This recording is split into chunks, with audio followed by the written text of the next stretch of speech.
Hello again to another Agakala React. And today is 21st January. And on 21st January 1793, Prussia and Russia signed a partition treaty that divided Poland. It was the last partition. There was 3 partitions before that. That was the last one that basically made Poland disappeared from the map for 123 years. Poland, there was no sign of Poland till 1918. So we're gonna watch video from the present past, and it's titled "Why Poland is Divided." And I'm Polish, so I'm obviously interested in that. I kind of know what is he going to say. I already told you it's about the partition, but he's gonna show a few maps that I find really interesting and really funny at the same time. So let's just go and just watch. This is a map of the most recent Polish elections.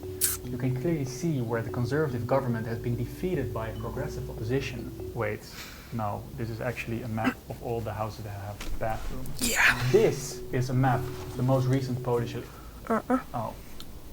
houses built before 1945.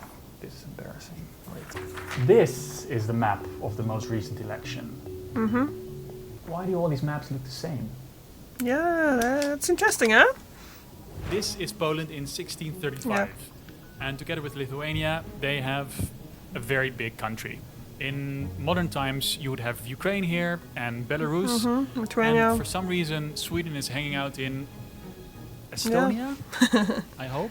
And by the time of Napoleon, it didn't exist anymore. Poland was unlucky because it was surrounded by some state that decided to become superpowers.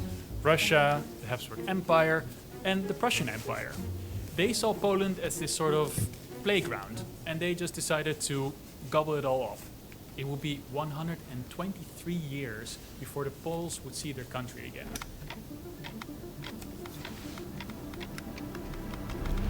When they got occupied, people were making the first hot air balloons, and by the time Poland resurged, they were making televisions.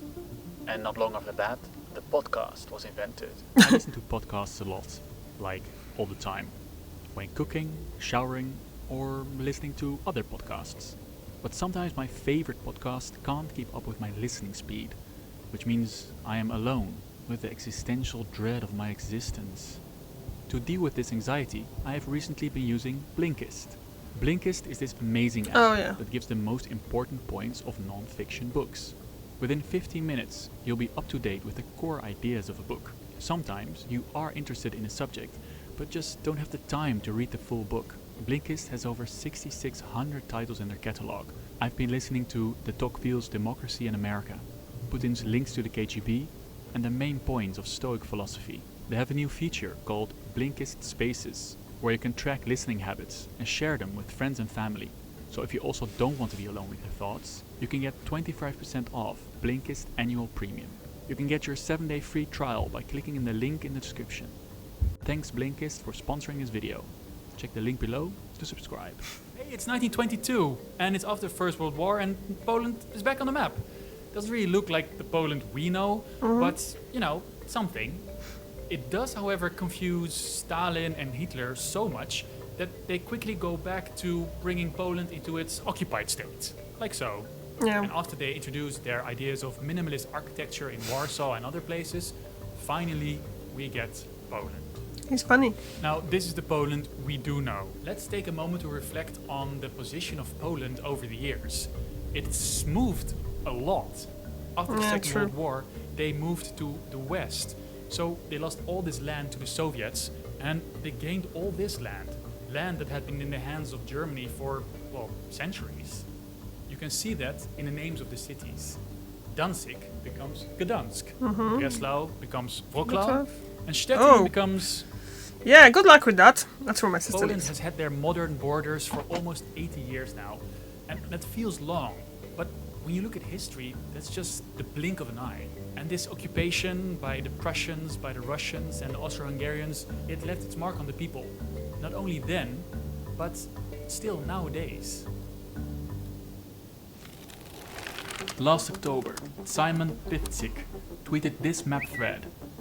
It's 2023, 109 years after World War I started, Yet the pre-World War I imperial borders are still visible on the election map of Poland. In every This election, went guys. viral. Every As election. someone who loves how history still influences the present, I had to go talk to him. I didn't really think too much about it, but then suddenly I saw the borders of the empires from before World War One. Simon is a Polish map nerd living in San Francisco. He has been obsessed with these borders since he found a special map. Probably one of the first viral maps I had was a map of access to restrooms inside of someone's house. So on this map he suddenly saw the borders.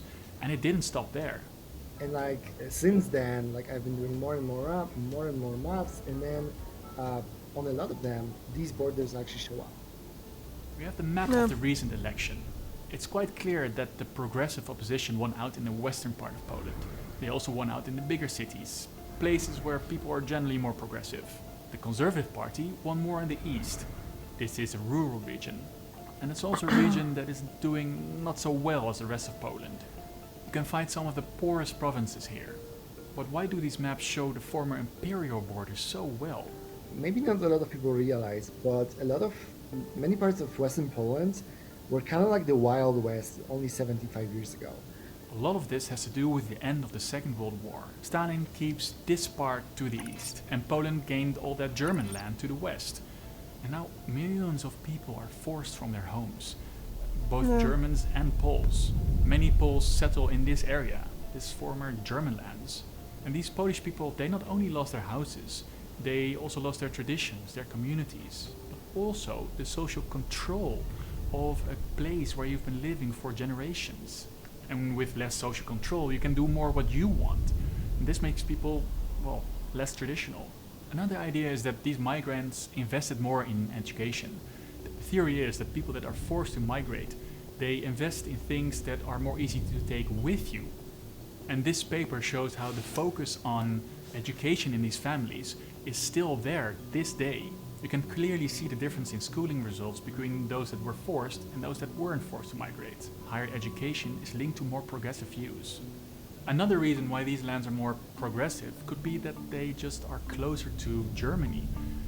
Germany is the biggest economic power on the continent. It's much easier to trade with or work in Germany if you're close. If you zoom out and take a look at the European Union as a whole, the eastern part of Poland is literally at the edge of the EU, further away from economic options. People that are more well off tend to have more liberal views. And in addition, it could also be that eastern Poland is just more rural and older, which makes people more conservative. And that's where you have to look into Now, past. these are some explanations, but reality Yeah, is complex. exactly. It And there is. are more differences in the past that have an effect and still influence people's lives today. Yeah. To start with, it's not just on the election map that the differences are visible. People in the East and West also have different jobs. Agriculture is pretty big in the East. Like there are still counties when like 40% of the people working in agriculture, which is almost unheard of in other developed countries. But the west of Poland is more focused on industrial and service sectors. But remember that Poland was divided around 1800? These years are kind of crucial because that's also when the Industrial Revolution started. When Western economies started to industrialize in the 18th century, Central Europe was like, we'll stick to farming, all right? And this led to differences in, for instance, the railway network. Yeah. Take this map of the railways around 1900s, and you can see the divide. Western Poland, as part of the See, Prussian Empire, exactly, yeah. industrialized way more rapidly than those eastern territories under Austro-Hungary and Russian control. And this amount of industrialization just doesn't change in a generation or two. But it's not just that. How people do agriculture is also different. You can see this from satellite imagery. The plots in the west are just much bigger. Farms are big companies here. They are producing for the market. But in the east, you find a lot more smaller plots. This is a super complicated thing with many explanations. But there are two things that I want to highlight here. Part of the answer is that in the west, it was way more normal that the older son would get all the land. But in the east, especially in Austria-Hungary, farms could be more easily split up between the kids. So then you get all these much smaller plots. And it's also in the west where the most parts of the land were collectivized under the Soviet government. And for some reason that really didn't go through in the East. And now to those maps that made Simon go viral for the first time. Housing. These maps show when houses are built. In general, the West has older homes built before 1945. This is probably the case because these were German lands. And apart from the cities that got, well, leveled, the rest of the countryside just didn't get destroyed as much in the war. But in the East, where a lot more houses were built, building bathrooms inside houses were apparently not a big priority for the communist government. Now, I have to say, this is not the definitive explanation. No, it's Simon not. told me that it was It's all also more normal for together. people to build a toilet outside of their house in these parts, because they thought it was just less unclean, which, you know, I can imagine. But if you're a Polish person and you really know why this divide is there, let us know in the comments. I actually really want to know. One map that I really liked is the next one. In Polish language, there is not that many words that start with an A. So it means there are almost no cities that start with an A. But if you look at the former Russian area, a different picture starts to emerge. Suddenly you do find them. Dots on the map that represent cities with an A. So where does this come from? It has to do with these guys. 3 Tsars called Alexander. So I guess in these lands, if you make a new village, you know, just go for the Tsar. It's probably the best idea. So we have all these maps showing different ways in which Poland is divided. I do have to say think it's that all there kind are of also a lot mixed up markers together. in the modern time that show that these divisions are going away. For instance, if you look at primary school results, and because people are leaving the countrysides for the cities, the old divide makes place for a new one. A divide between city and countryside. This It's divide kinda is like something they're we see everywhere. all over the world. Yeah. But apart from that, I think one thing that this story shows is how much changed in the 20th century for Europe, but especially for Poland. I mean, just look at the modern map of Poland. None of their current neighboring countries even existed 30 years ago. It's true. But even though borders can change very fast, there are things that change a lot slower. Well, 30 Things years that ago, they still did have an exist. impact Come on, on guys. people in the present.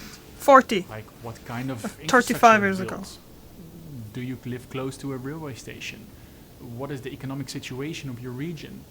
Has your family always been into farming?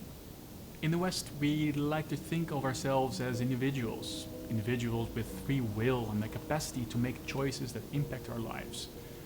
But in so many big and small ways, we are the product of our environment. Yeah. So, what I'm gonna say, I've seen some of those maps that he's shown, because it goes like that pretty much. Every election is shown that the voters are split between those parts of Poland. The Law and Justice gets mostly the central and east, and the opposition to that gets the north and the west. So it's and then people are comparing it to different maps of some, like the toilets in the households and things like that, whatever, the railroads as well and things like that. So yeah, but I think he pointed out a few things that I'm kind of surprised, and I'm kind of like, no, maybe not that. Because, is it though? Because of people who were moving, so they decided to go into higher education. There is this cult movie. It's actually, there's 3 movies. But there's a cult movie that kind of started that and shows people that they had to move. Like, they were shown, basically, right after the war, they were moving from those parts that the parts that he said that the Stalin wanted.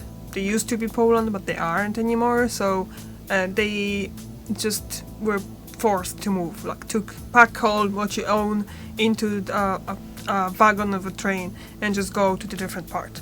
In all fairness, I don't know what part of Poland they actually moved to. For some reason, I just can never remember that. I know that there was definitely from probably like part of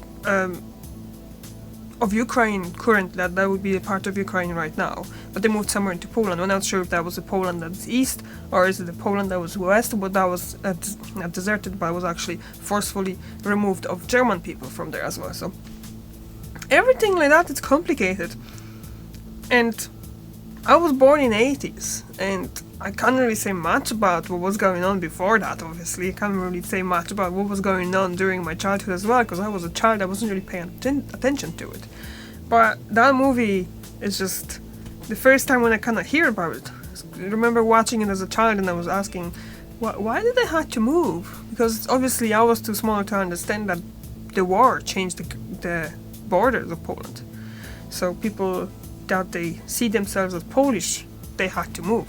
Now all of those people moved. There are still a lot of people that they were Polish and they're still living, like their grandparents decided to stay there, and they're in Ukraine now or Belarus or something like that. So, but yeah, that was an interesting video. As always, interesting maps. I really like maps like that. It's kind of funny. It's just like every time to Poland. Okay, what do you think? Did you ever hear about that divide in Poland? Did you ever see those maps? Thank you very much for watching, and I'll see you tomorrow. Bye.